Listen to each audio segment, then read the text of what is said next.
Samson revealed divine strength and incredible, transforming journey of faith and redemption. In the 3rd year of Jehoiakim, when Israel was beset by the relentless oppression of the Philistines, a woman in Zorah, barren and shunned, cried out in deep sorrow. Her name was Manoah's wife, a woman whose heart felt the weight of her unfulfilled purpose. One fateful day, as she sat in despair, a figure of light appeared before her, a divine messenger sent from the heavens. "You shall conceive and bear a son," he proclaimed, with words that resonated through the chamber of her heart. "No razor shall come upon his head, for the child shall be a Nazirite to God from the womb." The promise echoed with heavenly authority, stirring a flicker of hope in her soul, for this child would deliver Israel from its oppressors. As time passed and the child was born, they named him Samson. He grew strong and stately, nurtured by his parents in the ways of the Lord, who rejoiced over him. The Spirit of the Lord began to stir within him, awakening extraordinary gifts that blended the supernatural and the natural. During a journey to Timnah, Samson encountered a fierce lion, roaring like the turmoil of the times. Yet, filled with divine strength, Samson tore apart the lion with his bare hands, and in that moment, the people of Israel tasted a sweetness of hope, realizing that their God had not forgotten them. Yet even as Samson's strength burgeoned, temptation began to creep into his heart. The allure of a Philistine woman drew his gaze away from his covenant with Yahweh. His desire conflicted with his divine calling, igniting a tension within him, a struggle between the flesh and spirit. The whispers of doubt clawed at his resolve, beckoning him to find satisfaction in worldly pursuits rather than in the will of God. In a perilous twist of fate, Samson became enamored with Delilah, whose beauty concealed a treacherous heart. Little did he know, she was a cunning agent of the Philistines seeking to unveil the secrets of his strength. This dangerous dance of betrayal manipulated his heart, pulling him closer to the brink of destruction, while his enemies plotted ensnarement. With every secret divulged, walls began to close in around him. He wrestled on a precipice, yielding to temptation while the promise of deliverance for Israel hung in the balance. The shadows of his choices loomed large, constricting the very spirit that had once burned brightly within him. Before we continue with this incredible biblical account, I want to make sure you don't miss any of these powerful scripture stories.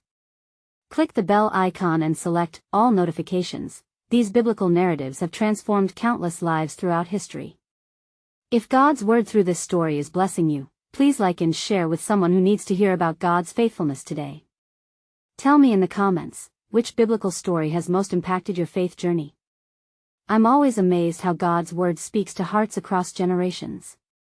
Now let's continue with what the Lord did next. Each revelation to Delilah was a stroke against the identity of the deliverer.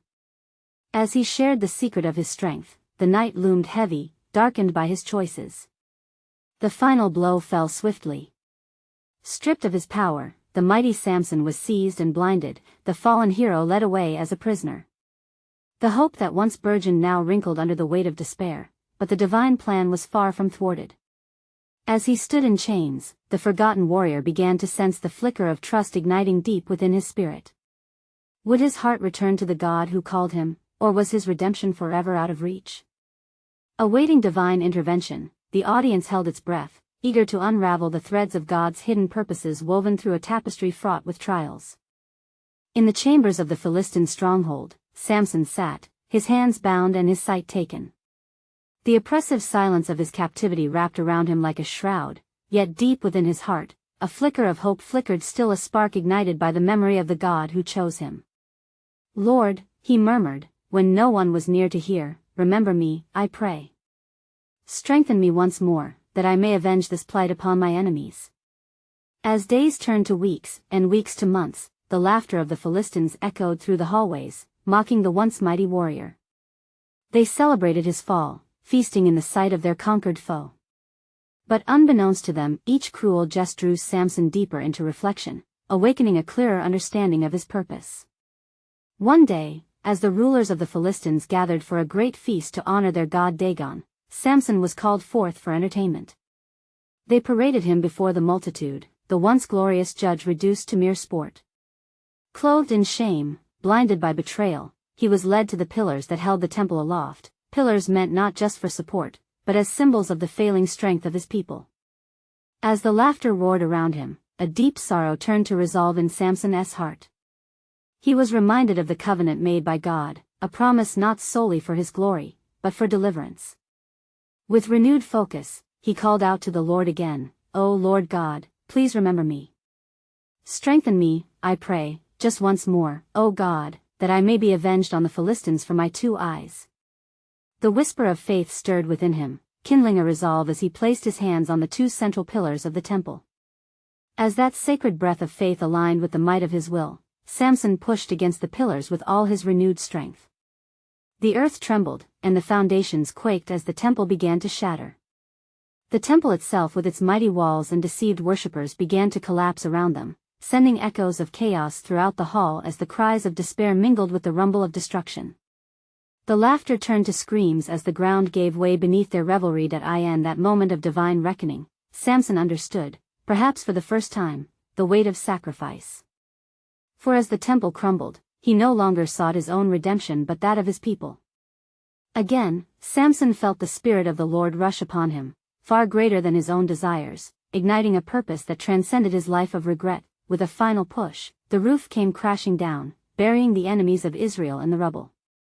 In that instant, he met his end, engulfed in the debris, yet he also embraced his purpose fulfilled. A redemption song sang through the shadows of destruction. As the Philistines were defeated. In death, Samson's name rose anew among Israel.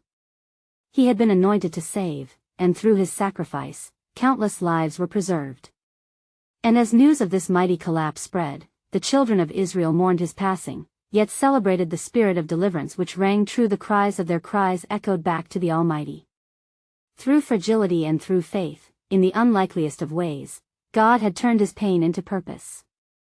But what they didn't yet know, was that the God who raised up Samson could raise up another, a remnant of hope still awaited. The threads of divine mystery woven through the tapestry of their lives beckoned, awaiting the dawn of deliverance yet to unfold. And it came to pass, after the fall of the temple, that the rulers of the Philistines, in their despair, scattered as the dust of the earth was shaken by the hand of God. The roar of their laughter had been silenced, replaced by mourning and confusion. But among the children of Israel, who had been held in oppression, a deep stirring arose within their hearts. A realization of hope and a call to action echoed within their spirits. In the days following, the elders of Israel gathered upon the hills, their faces stained with tears, yet their eyes pierced with a fire that had formerly been extinguished. They heard the accounts of Samson's demise. The tales rang out of how the mighty had been brought low and how the Lord had delivered them through a single act of faith. Filled with both grief and gratitude, they lifted their eyes to the heavens, seeking the God who had not forgotten them. "Shall we not rise again?" One elder spoke, his voice trembling with emotion. "For in the shadow of death, our deliverer has shown us that our God is not bound by our limitations. He has delivered us through the folly of our enemy, and in this, we must find our strength." And in that moment of sacred unity, the spirit of courage swept like a rushing wind among the children of Israel. With one voice, they cried out, "Our God is great. He is our refuge and strength." Songs of praise began to fill the air, echoing back to the throne of heaven, for they remembered the words of the Lord through the prophet Isaiah, "Fear not, for I am with you, be not dismayed, for I am your God." In those days, one from the tribe of Dan arose. His name was Manoah, and he was a man righteous before the Lord. He wept for Samson but pondered deeply the meaning of the deliverance. He sought the Lord, asking, "O Lord, what next do you have for your people? What shall become of us now?" And as he prayed, the Lord spoke to him in a still, small voice, revealing that the covenant was unbroken, that the plan of salvation would continue through a remnant yet unseen. "Your people shall know my name, for I am the God of deliverance, and I will raise up anew a voice among them." As the whispers of this promise spread, hope began to mingle with expectation. The children of Israel indeed cried for their deliverance, but the Lord prepared their hearts for another. Just as he had brought forth a mighty man from among them, so was he about to weave the fabric of their future with the threads of his unyielding faithfulness. Unbeknownst to them, a child yet unborn stirred within the womb of a woman chosen by the Lord, one who would carry the destiny of Israel upon her shoulders. For the Spirit of the Lord was about to move once more upon a mighty woman, and God's plan unfolded with divine precision and purpose, and as the sun set upon those grieving days, it was whispered through the winds of the plains, "The time has come for God's promise, and he shall raise a deliverer, heralding a new dawn for his people." The stage was set, and the heart of God beat with fervent anticipation. For truly, the walls of despair could not stand against his mighty hand. The narrative of deliverance was alive, awaiting the appointed time when his chosen one would rise. And it came to pass that the hearts of the children of Israel were set ablaze with a fervor unlike any they had known. They gathered daily to seek the Lord, their devotion marked by prayer and fasting, while the echoes of their songs embraced the heavens. Each morning, as the dawn broke over the hills, they were reminded of the promise of deliverance that lay upon their tongues. In the land of Zorah, there dwelt Manoah and his wife, barren and despondent. Despite the nights filled with despair, they held fast to hope. On one such evening, as Manoah sat under the olive tree, the angel of the Lord appeared before him, clothed in radiant light. Fear gripped Manoah, but the messenger spoke, "Do not be afraid, for I have come to tell you good news. Behold, you shall conceive and bear a son." Overwhelmed with wonder, Manoah asked, "What shall we do for the child? How shall we raise him?" The angel replied with divine instruction, "He shall be a Nazirite unto God from the womb, and he will begin to deliver Israel from the hand of the Philistines." As the angel departed, Manoah and his wife bowed low, offering praises to the Lord. Indeed, the weight of the promise settled upon them, for they understood that their son was to bear the mantle of deliverance. They named him Samson, for the strength of the Lord would dwell upon him. In the days that followed, the presence of the Lord began to stir in the land. As he grew, the Spirit of the Lord began to move mightily upon Samson, guiding his every step and forming within him a heart prepared for battle. The elders spoke of visions restored and lives reclaimed. Tales of Samson's strength became the new songs of Israel. Yet, the Philistines remained a looming threat. Their grip on the land was suffocating, and their laughter echoed across the valleys. But God had not forgotten his people. He was preparing to unleash the strength of his servant upon their foes. One day, when Samson was but a youth, he ventured into the vineyards of Timnah, driven by a longing for the world beyond. There his eyes fell upon a Philistine woman, and though his parents opposed the union, they were compelled by his cries of love. "Get her for me," he demanded, "for she pleases me well." His desires guided him away from the covenant of the Lord, but unbeknownst to all, the hand of God was still directing the path. For in seeking to draw Samson out of the covenant, he was bringing forth a greater purpose. As Samson journeyed to Timnah, a lion roared against him, fierce and hungry. Yet the Spirit of the Lord descended upon him like a consuming fire, and he tore the lion apart as one would an inconsequential goat, leaving no trace of his victory. Little did he know, this act was but the beginning, a sign of the power that would manifest through him. As he returned to confront his desires, a new chapter was unfolding, and with it, the clash of destinies. The battle for Israel's liberation was at hand, and so it was whispered in the wind, "What strength shall arise from these bonds of love and fleshly desire? For in the heart of man, the plans of God are yet greater than the schemes of man." Secrets of the divine whispered amongst the heavens, drawing the faithful to question what would unfold as God's unyielding redemption awaited the appointed hour. And it came to pass that, as the days unfolded, Samson's eye for the Philistine woman grew deep, igniting a fire that swayed the young warrior's heart away from the commands of his parents. Manoah and his wife, burdened by their fears for their son, observed the change within him, for they understood the weight of his destiny. With troubled hearts, they sought the Lord, asking, "What shall we do for this child, O God? Guide us in our pleas." As they prayed, the Spirit of the Lord stirred in the land. One fateful day, Samson returned from Timnah and, within his heart, a scheme began to take root. He sought to jest at his own strength, unaware of the devastation it might bring. He turned to his comrades for celebration, saying, "Join me in a riddle, and if you solve it, I shall reward you."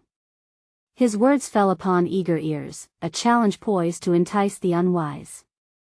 Out of the eater, something to eat; out of the strong, something sweet, he taunted, presenting the riddle to his Philistine peers.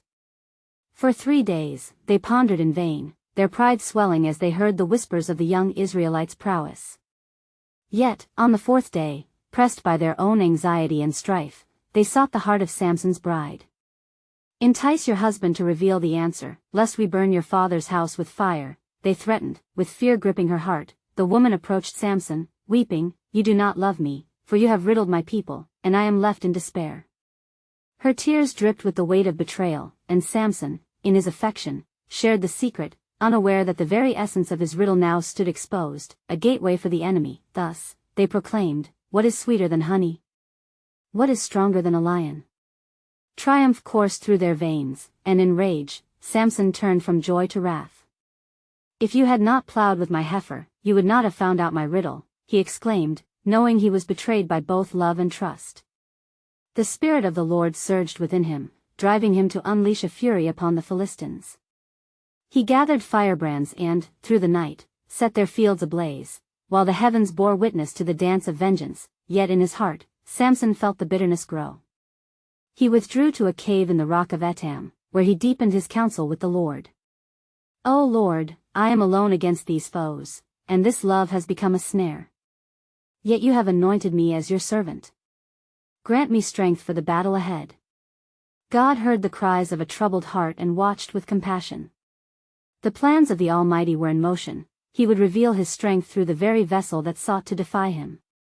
For in the shadows of darkness, light would rise from a heart filled with both strength and sorrow. In that moment of reflection, a voice echoed in the silence, whispering truth in Samson's ears. "You shall be a deliverer. The time has come for your feet to tread upon the land of your enemies."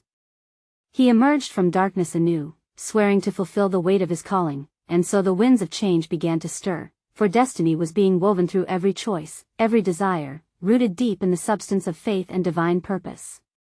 But what unseen battles must yet be won for the deliverance of God's people?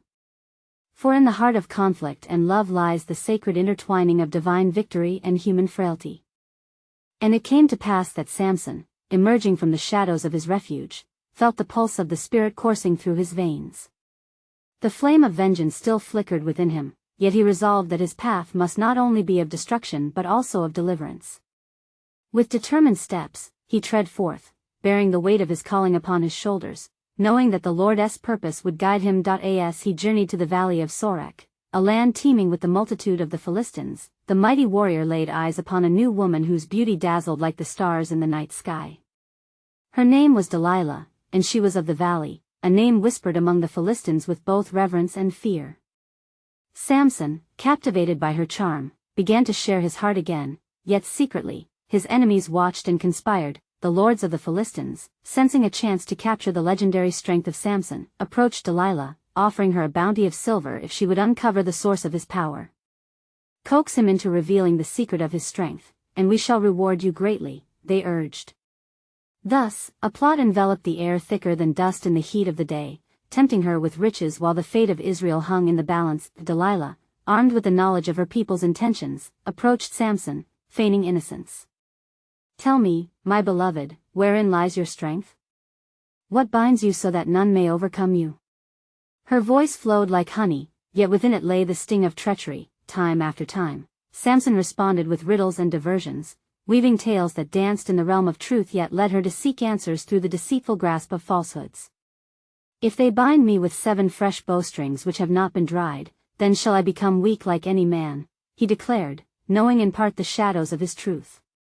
Delilah, in the night, summoned the Philistines who awaited behind the door, and lo, she fastened him with the bowstrings.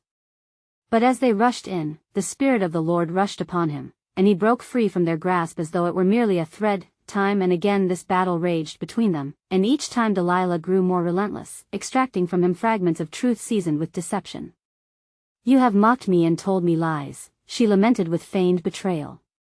Each tear fell heavy upon Samson's heart, for he loved her, though he knew not her dark intentions. At last, in his weariness, Samson relented to her pleas. "If you weave the 7 locks of my hair into the web of the loom and secure it tight, then shall I become weak."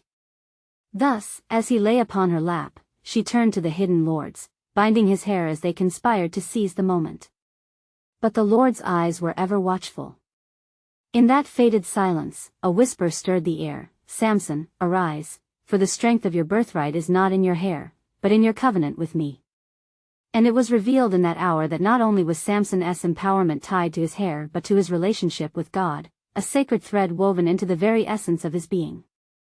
As the Philistines came upon him, mocking and gleeful, they would not know the full measure of God's plan that stood at the horizon, poised to shift the tides of history. Thus, the time had come for revelation, for in the betrayal of love lies a pathway to the heart of God's great deliverance. And so a new chapter awaited, a fierce confrontation where love, loyalty, and divine purpose would collide. For God had a purpose through every heartbreak, and through Samson's folly would emerge an unforeseen deliverance, a light amidst the gathering darkness of oppression. And it came to pass, as the dawn broke upon the valley of Sorek, that Delilah, with feigned tenderness, leaned close to Samson. "You have revealed to me unfathomable truths. Yet still, my heart bears the weight of your secrets," she whispered, her eyes dancing with the shadows of deceit. Unbeknownst to Samson, the Philistine lords lurked nearby, shrouded in the darkness of their intent. They waited with bated breath, greed igniting their hearts, longing to seize the promise of betrayal that had been foretold. In the quiet aftermath of that fateful night, as Samson slept, the air grew heavy with unnatural silence. The very heavens held their breath. The locks of his hair, once a symbol of his covenant with God, lay entwined in Delilah's hands. With a swift movement, she summoned the lords who had promised her silver. "The moment has come," she declared, triumph gleaming in her eyes. And as they rushed in, Samson awoke from his slumber, his gaze bewildered.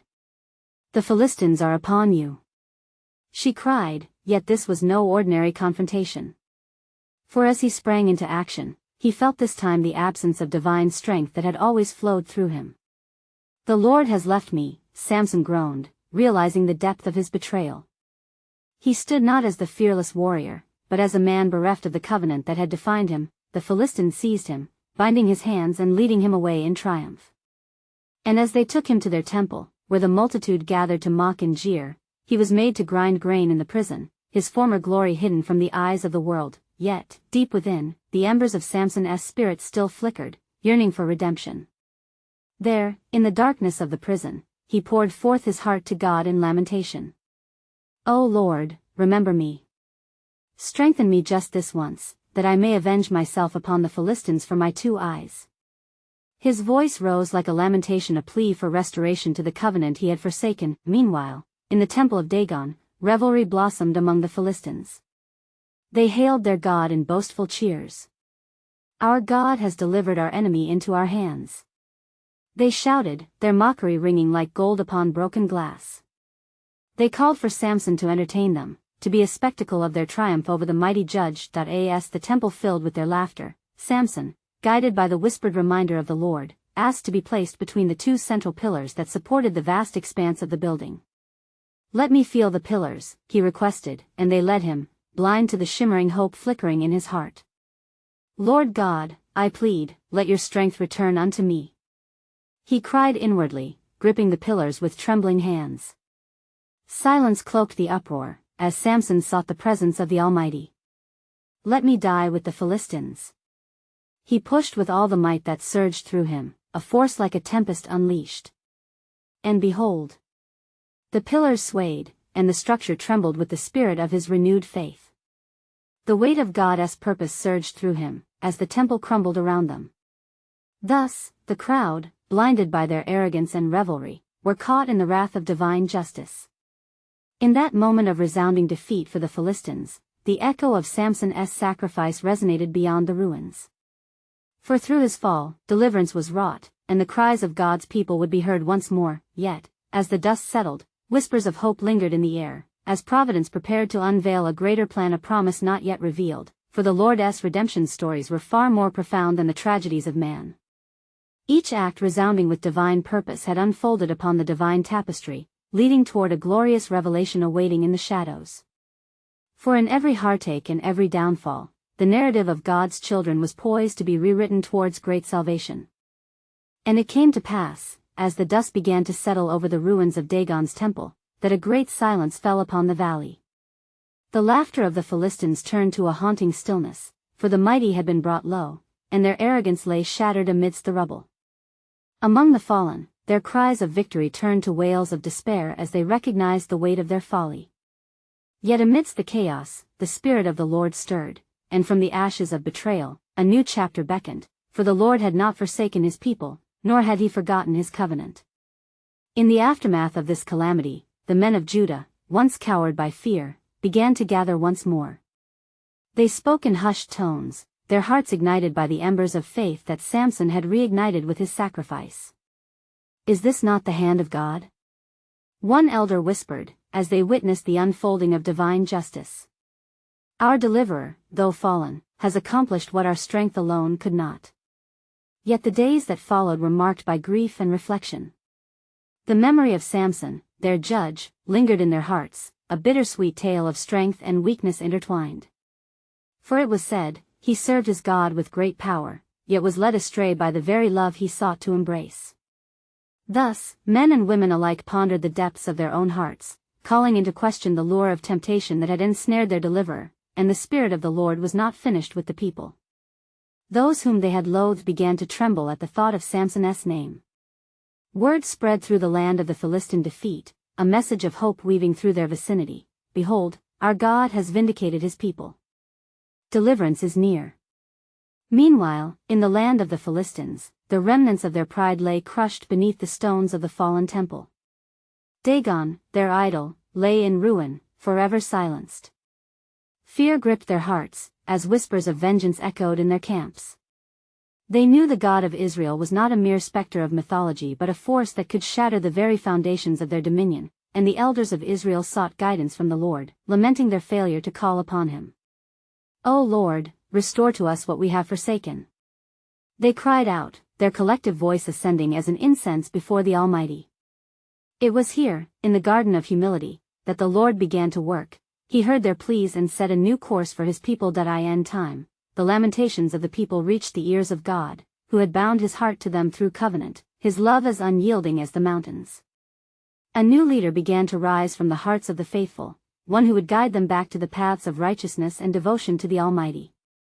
Yet within the unfolding narrative, a deeper truth began to orient itself. "For your ways are not my ways," saith the Lord, revealing that the fall of Samson was not an end, but a repository of divine purpose. Would not the nations begin to tremble before the might of Israel once more, this time under the rule of a leader forged in the crucible of faith? And so, as the sun set on the valley, the loom of history began to weave a new thread, hope intertwined with expectation, the promise of a deliverer yet to come. In the hearts of those who remained faithful, a burning question was kindled: who will rise next to lead them into the fullness of divine blessing? Thus, the stage was set for the weaving of God's sovereign plan, ever unfolding in accordance with his will. For even in our greatest failures, his redemption story flows on, and the dawn of a new era is drawing nearer. And it came to pass, in the days that followed the great upheaval, that the hearts of Israel began to turn once more toward their God. The elders convened, gathering in the ancient place of prayer, where generations before had heard the comforting voice of the Lord. Their faces were streaked with tears, a testament to their grief and longing for redemption. They collectively cried out, "O Lord of hosts, grant us a leader who fears you, that we might dwell in safety and your name might be glorified among the nations." In those moments of fervent supplication, the Spirit of the Lord moved among them, whispering promises of restoration.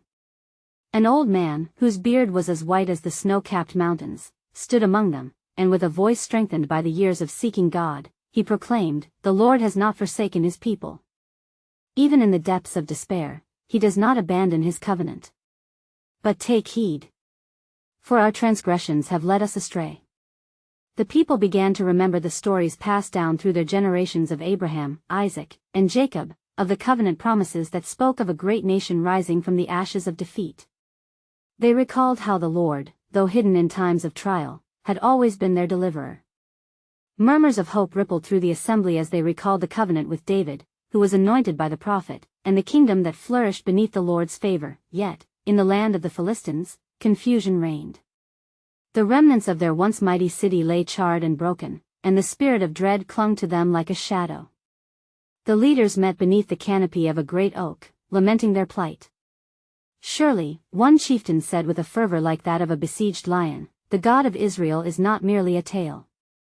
We must guard against this God who can destroy what we hold dear." Then arose a woman among them, her voice rising above the din, "Let us send for diviners and sorcerers. Let us uncover the means to combat this power that has laid low our gods." With her words, a new fear brewed amidst the Philistines, a trepidation of the God whose very name brought earth to rubble. Meanwhile, in the land of Israel, God began to reveal his purposes. He raised a young boy in the town of Bethlehem, destined to lead his people.